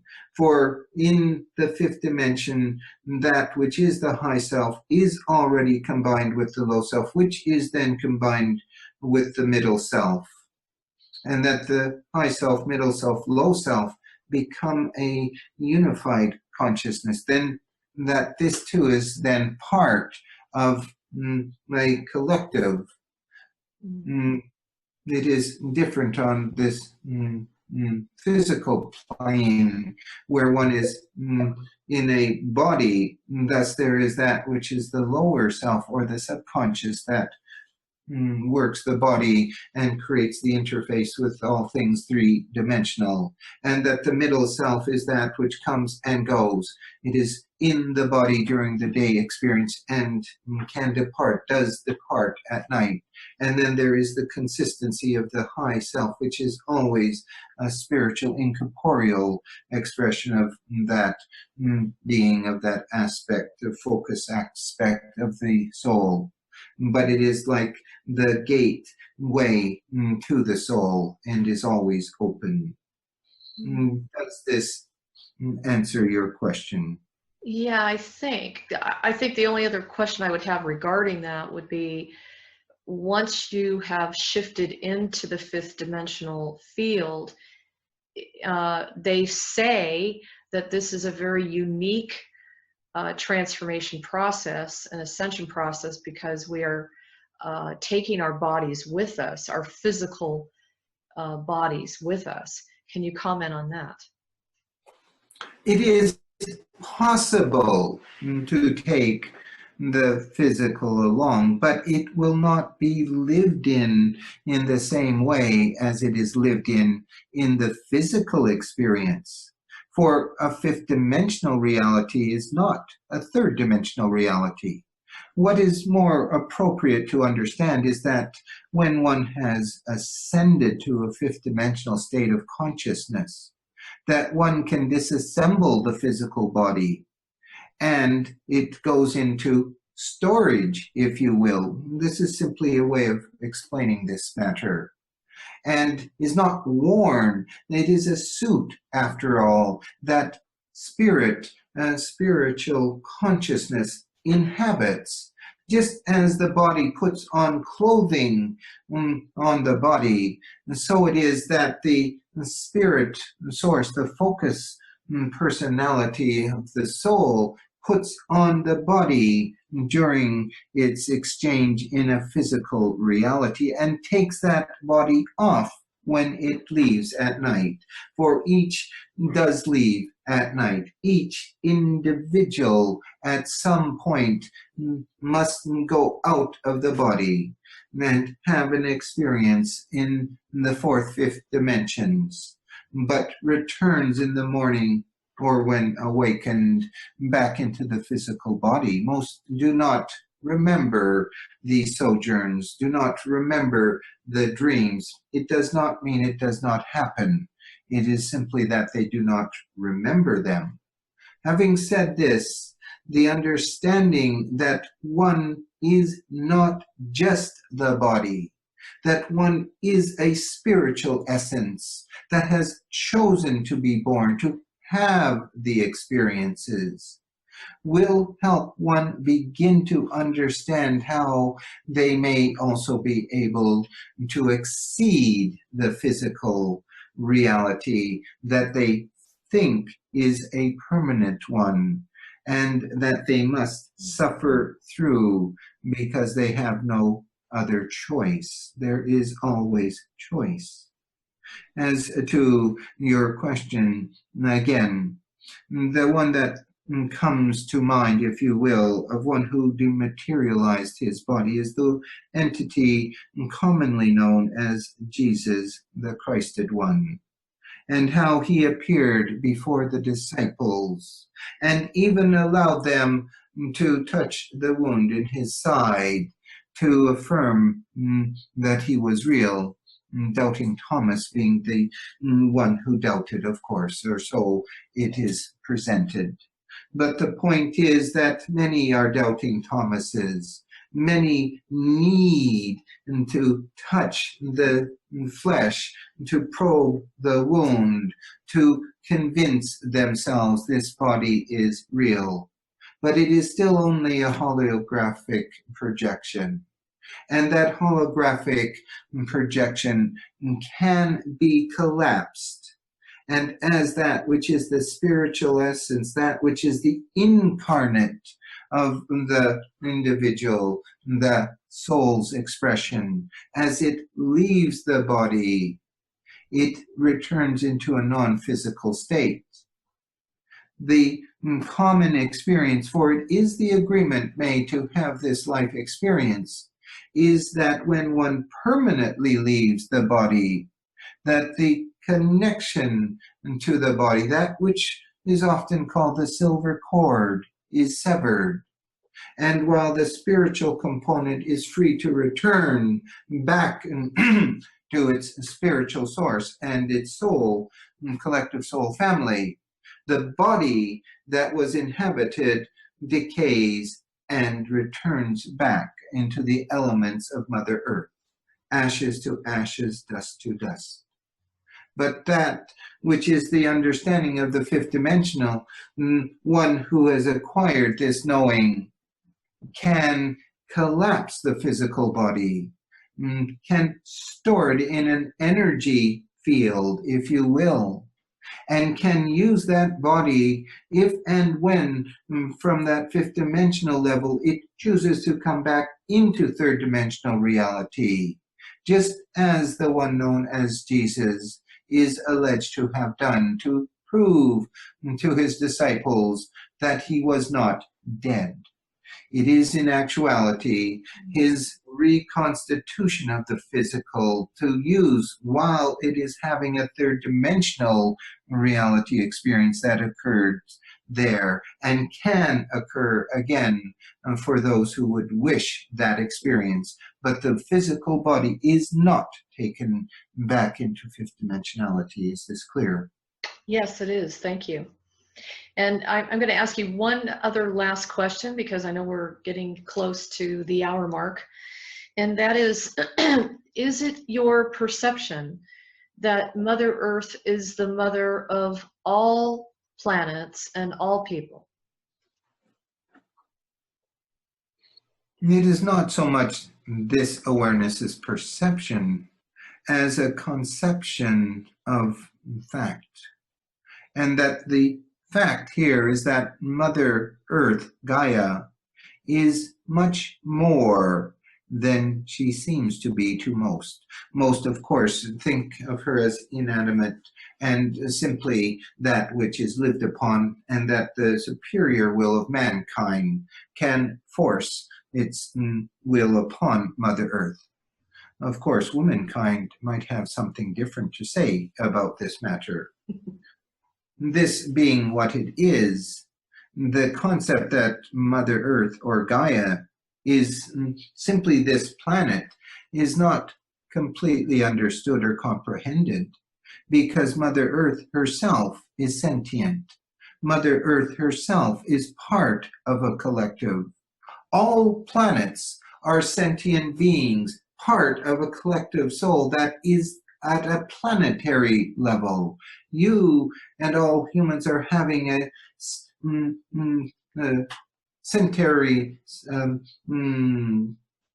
you are having an experience of a sapient life, a cognitive life in physical form right now.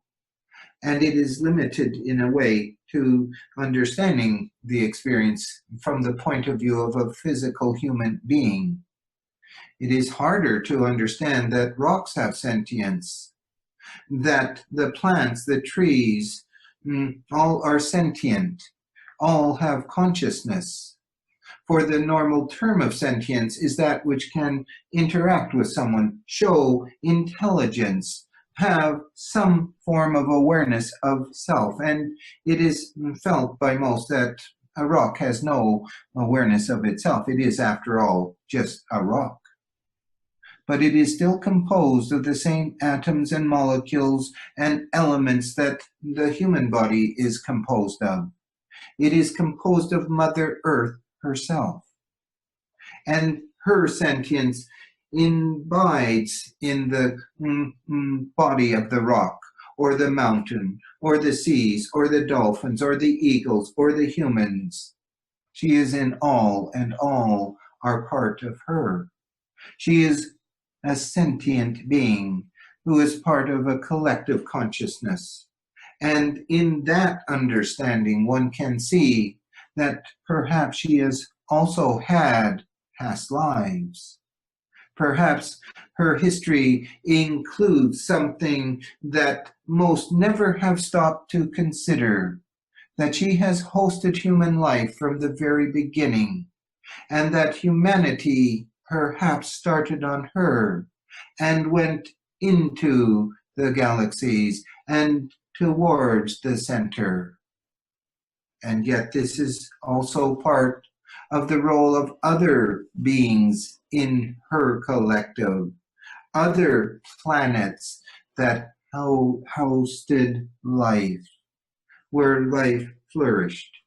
The point this awareness is saying is that humanity, many hundreds of thousands and millions of years ago, lived on this planet, and it was a completely different relationship. Those who are known as the Elohim were the first humans, and they have progressed into a spiritual awareness and expression. But there have been other humans after this, who Mother Earth has hosted, and they have left her and gone to the stars. This is simply one line of beings, human beings. There are many extraterrestrial beings who are not human beings. There are many sentient beings who are not even recognized as being sentient. Mother Earth has played a role here. And in this way, it could be understood that she is an archetype, if you will, is an expression of the feminine goddess that expressed itself in a planetary form amongst many planets. She is part of this, and she is unique in this. And it is a paradox. That is what often is so, that things are a paradox. But here in this paradox, this awareness can say she is indeed more. And it can say, and she is indeed but part of the many. Beautiful. The goddess is the energy of the feminine, and it is the goddess that is expressed through Mother Gaia.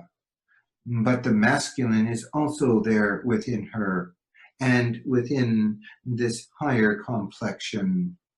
This goes into different areas perhaps, but this awareness would again reiterate that Mother Gaia is unique and individual, and at the same time part of an even bigger collective in consciousness that involves planets and suns themselves. Thank you. Well, we're definitely past the hour mark, so I thought I would alert you. And I want to thank you. Then this awareness would ask the moment to bring tonight's channeling to completion. That it is indeed that special time for many that is known as Christmas. That Christmas, as well as other celebrations such as Hanukkah, such as Diwali, are based on not simply a Christian concept of a Savior who was born at a certain time or other histories, but rather is something that is much more pagan in origin. Diwali is close to its understanding in that it is the celebration of the light, as is Hanukkah, as is even Christmas in some ways. But that today is that day that is the shortest day of the year and the longest night in the northern hemisphere. Of course, the southern hemisphere is opposite. But the image that this awareness wishes to present is that in the midst of that darkness, the light returned. The pagans understood this. It is why they celebrated the winter solstice, for it always represented the sacred marriage between Father Sun, the light, and Mother Earth, the dark.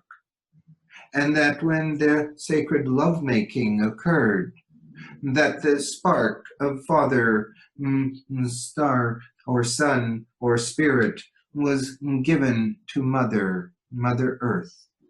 And she became pregnant with the energies of the divine source and gave life and provided light on her surface. That this is the moment right now, today, where the sun, the light, the spark has returned to the northern hemisphere and has brought the light into the darkness. And the light will grow and expand, and the days grow and expand until 6 months later, the reverse occurs, as it is in the southern hemisphere.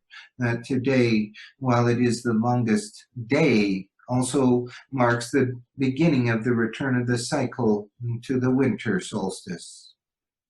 That as you celebrate Christmas this year, remember that it is truly a celebration of the light coming back into the darkness, just as these times represent the light of divine source consciousness of spirit returning back into the darkness that has been so pressing for so long. That the gift that has been given, that being the declaration and petition, is a true Christmas gift for humanity.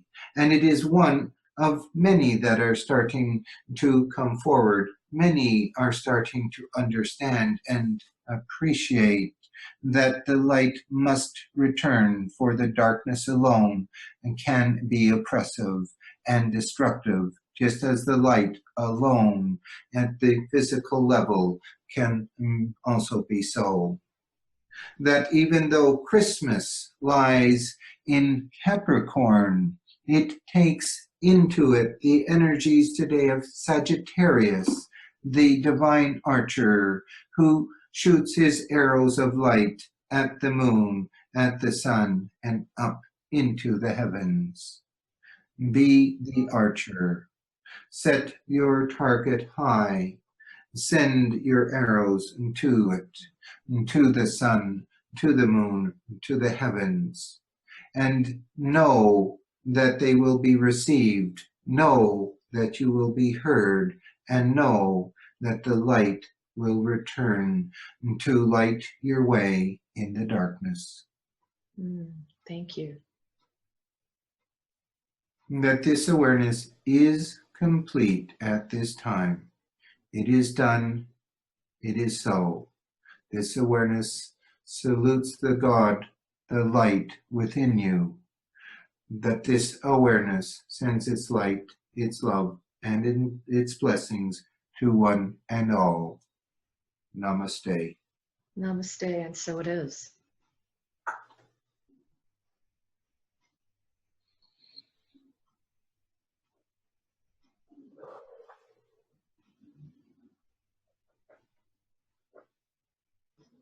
Hello. You're back. I'm back. Well, that was awesome. We have about 3 minutes before the top of the hour, but you know, as I'm sitting here listening to you, I have so many questions for the new year, and I'm thinking that it would be good to do the new year question and answer. If you're good, if you're up for it, we'll go ahead and do a second sequence. I'm sure everyone there would like that, right? Hopefully. You mean right now? No, we'll go ahead and schedule it. I know it's really late for you guys. I would have said yes, but with trepidation. His eyes went, now? Anyway, everyone, please do us a favor and share this Declaration of Sovereignty. It is very special. It's been divinely guided, as has the friendship that I've developed with Will and Callista. So please do not forget to send your name over to will.berlinghof@bigpond.com. We will have that on this video in case you want to check out the spelling. And as always, continue to come back and check out daily blog page for Galactic Connection. We run our blog 365 days a year. We are a gratis service, so whatever support you can provide our way is greatly appreciated, especially since we got a massive hit in the last 60 days. Our server's gone down 10 times now, 10. So we're working on it behind the scenes. We're working very hard. And as always, we're very renowned for the implant removal process. In fact, Will and Callista just went through it. And it shifted something, I got to say. We Yeah. both had a very positive experience from it. Yep. It's an incredible experience. So check that out, our spiritual past life clearing, and so much more. Of course, my Galactic Essences. We're here to serve you. We're here to honor you.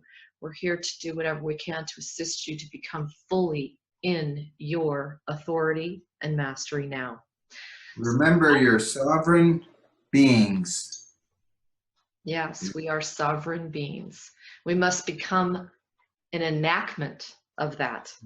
So with that said, I wish all of you a very Merry Christmas, a great holiday season, whatever it is you're celebrating. And if you're not celebrating Christmas, we just wish you a really great holiday. And all of us to you, we love you. And thank you, Will and Callista. We appreciate your time. And we will see you again next year, and we'll put together some really cool questions for the new year. I'm up for it. Looking forward to it. Great. Okay. Thanks, everyone, for showing up, and we'll talk to you again next week. Take care.